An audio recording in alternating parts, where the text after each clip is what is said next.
بسم اللہ الرحمن الرحیم۔ بسم اللہ الرحمن الرحیم۔ علم حدیث اور اصول حدیث کا آج سبق نمبر 21 ہے۔ آج کے سبق کا عنوان ہے کتب حدیث کی اقسام۔ آج کے سبق میں ہم کتب حدیث کی اقسام سے متعلق گفتگو کریں گے۔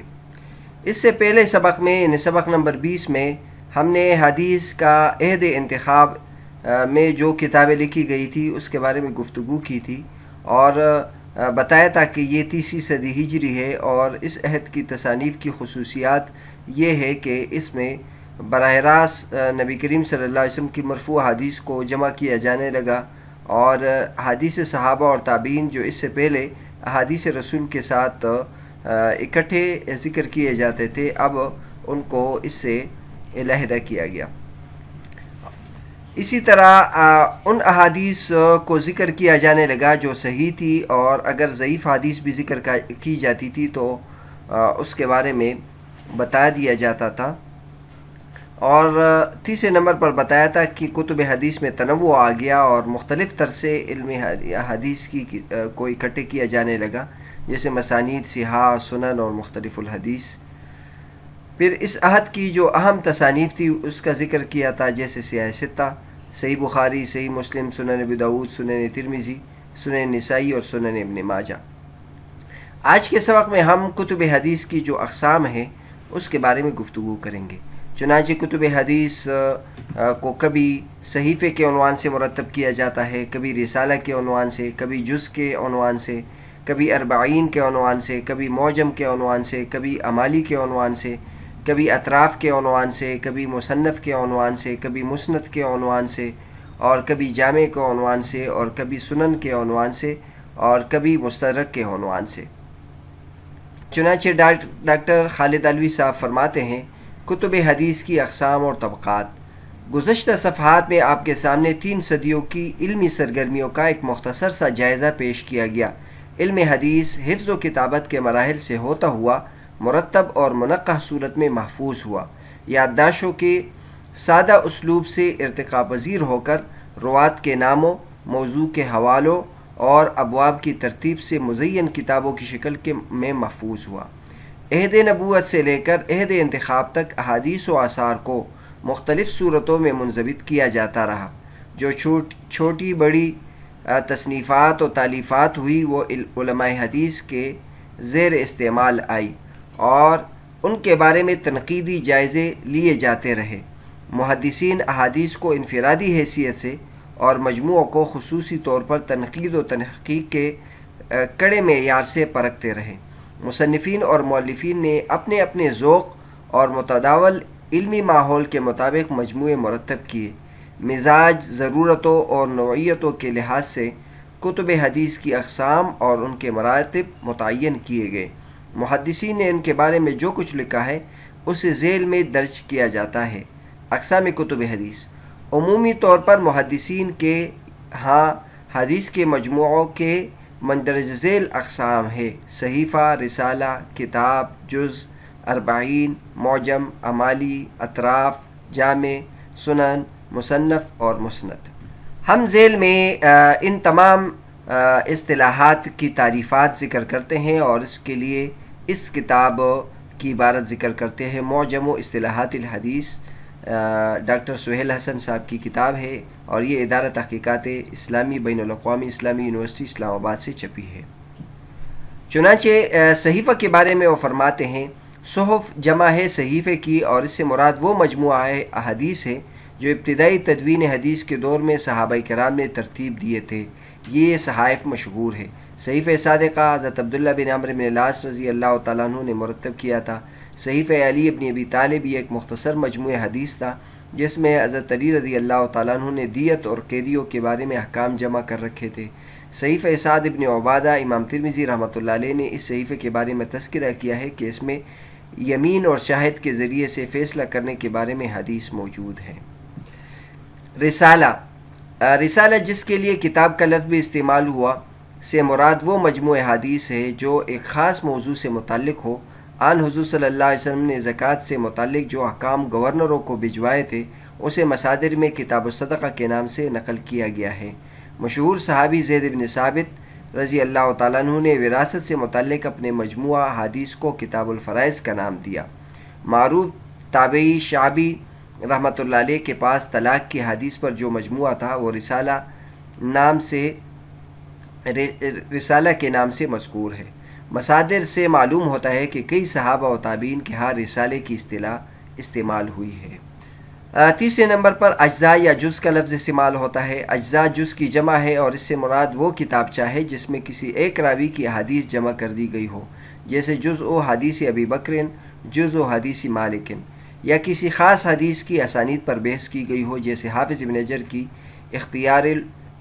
اختیار الاولیٰ فی حدیث اختصام الملأ الاعلیٰ، یا کسی خاص موضوع سے متعلق احادیث جمع کی گئی ہو، جیسے امام بخاری رحمۃ اللہ علیہ کی جزء القراءۃ خلف الامام یا جزء رفع الیدین فی الصلاۃ۔ نیز مروزی رحمۃ اللہ علیہ کا جزء قیام اللیل یا حدیث سے متعلق فوائد جمع کیے گئے ہو، جیسے الوحدانیات، الثنائیات۔ امام مسلم کی کتاب الوحدان اسی قسم میں شامل ہے۔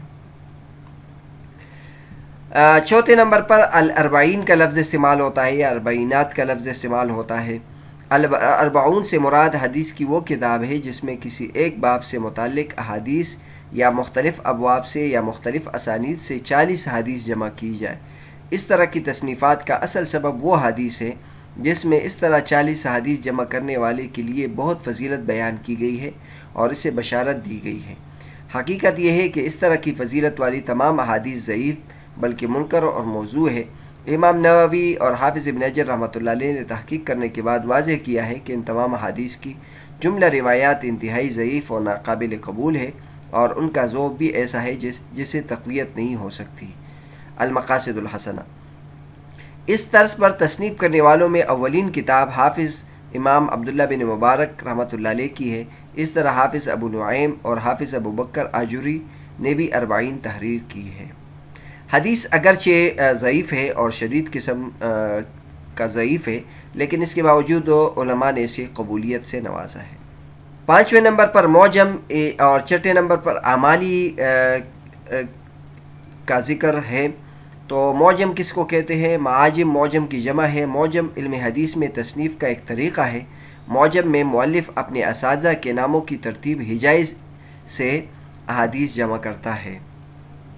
مشہور معاجم میں امام طبرانی رحمۃ اللہ علیہ کی 3 معاجم کبیر، صغیر اور اوسط ہے۔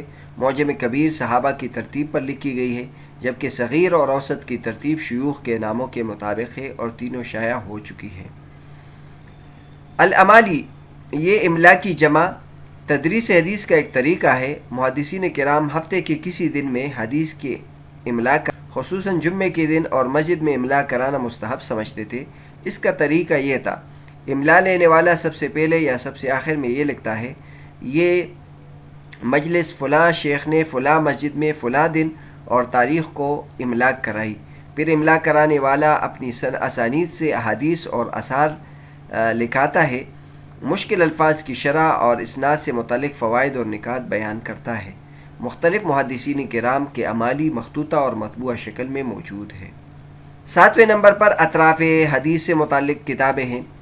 اطراف یہ طرف کی جمع ہے اور طرف سے مراد حدیث کا ابتدائی ٹکڑا ہے جس کے ذریعے سے بقیہ حدیث معلوم کی جا سکتی ہے۔ یہ تصنیف حدیث کا ایک طریقہ ہے جس میں کسی حدیث کا ابتدائی حصہ بیان کرنے کے ساتھ اس کی تمام اسانید مجموعی طور پر یا مخصوص کتب کے حوالے سے بیان کی جاتی ہے۔ یہ فن اس وقت وجود میں آیا جب 4 صدی ہجری کے آخر اور 5ویں صدی ہجری کے شروع میں تمام احادیث کی تدوین مکمل ہو گئی اور اس کے بعد ان کی تلاش کا مسئلہ پیش آیا۔ اطراف کے حوالے سے متعدد کتابیں لکھی گئی ہے۔ چند مشہور کتب اطراف یہ ہے: ابو مسعود دمشقی کی کتاب ہے اطراف الصحیحین، ابو العباس الازدی کی کتاب ہے اطراف الکتب الخمسہ، ابو الفضل محمد بن طاہر المقدسی کی کتاب ہے اطراف الکتب الستہ، علامہ مزی رحمۃ اللہ کی کتاب ہے تحفۃ الاشراف بمعرفۃ الاطراف۔ اس میں کتب ستہ کے علاوہ مراسیل ابی داود، ترمذی رحمۃ اللہ کی شمائل اور ان کی علل صغیر اور نسائی رحمۃ اللہ علیہ کی عمل الیوم واللیلہ شامل ہے۔ 8ویں نمبر پر مصنف ہے۔ مصنف تصنیف حدیث کا ایک طریقہ ہے جس میں احادیث فقہی ترتیب سے جمع کی جاتی ہے، یعنی مرفوع، موقوف، مقطوع اور مرسل احادیث صحابہ اور تابعین کے فتاویٰ ایک ترتیب سے جمع کر دیے جاتے ہیں جن سے کوئی بھی محدث اور فقیہ بے نیاز نہیں ہو سکتا۔ چند مشہور مصنفات یہ ہیں: مصنف عبدالرزاق الصنعانی، مصنف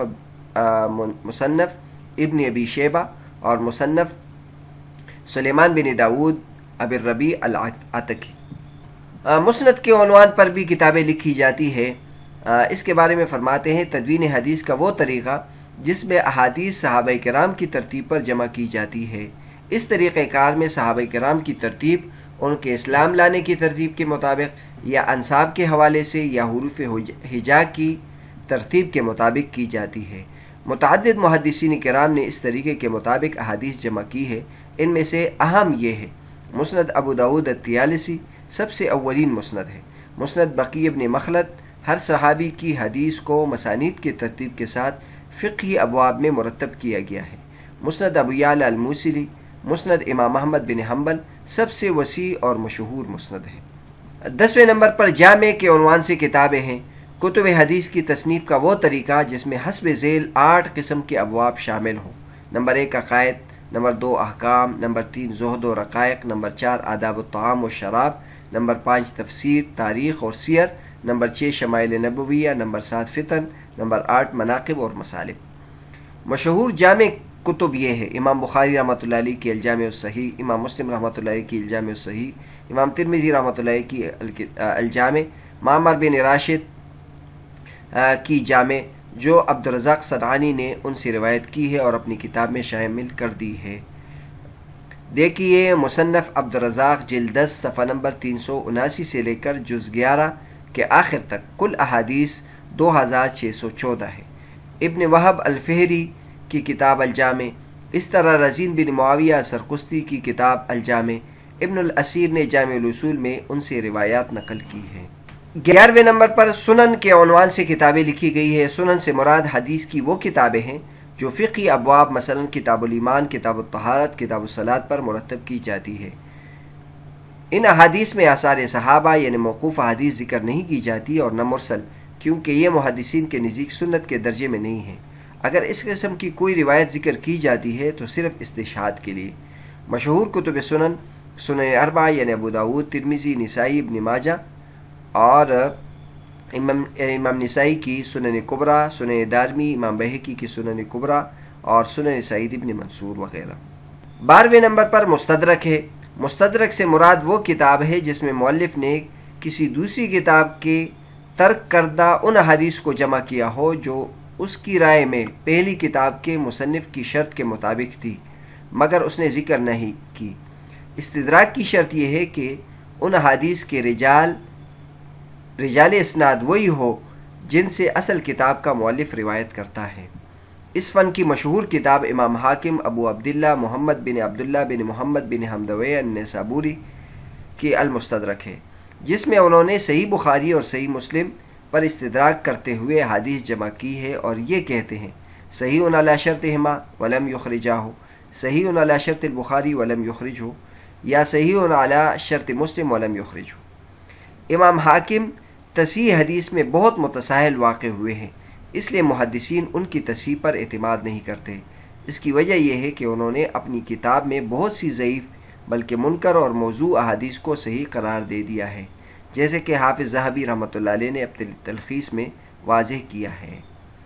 بہرحال آج کے سبق میں ہم نے کتب حدیث کی جو اقسام ہیں اس سے متعلق گفتگو کی ہے، اور اس ضمن میں ہم نے کتب حدیث کی ایک قسم صحیفہ، دوسری قسم رسالہ، تیسری قسم جز، چوتھی قسم اربعین، پانچویں قسم موجم، چھٹی قسم امالی، ساتویں قسم اطراف، آٹھویں قسم مصنف اور نویں قسم مسند، 10ویں قسم جامع اور 11ویں قسم سنن اور 12ویں قسم مستدرک کے بارے میں تفصیل سے گفتگو کی اور ان کی تعریفات اور تعارف آپ کے سامنے ذکر کر دیا۔ اگلے سبق میں ہم کتب حدیث کے جو طبقات ہیں اس کے بارے میں گفتگو کریں گے انشاءاللہ۔